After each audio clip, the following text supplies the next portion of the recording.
Kabantay ba mo ani nga plant guys? Muna siya gitawag og wild cucumber.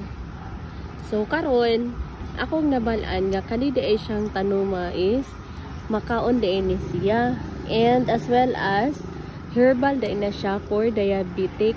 So daghan din ni siya lain-lain nga lugar kuan hanang lain-lain ilang gamit ani way sa paggamit nga unsaon pag kuan gamit ani. Pwede ni siya gamon og pickled, and then pwede pod ang mga duga ani niya o kang iyahong dahon pwede sa ubang lugar, pwede sa diay siya kuanon kaning dukdukon no ang duga niya tambal dai ni diabetic.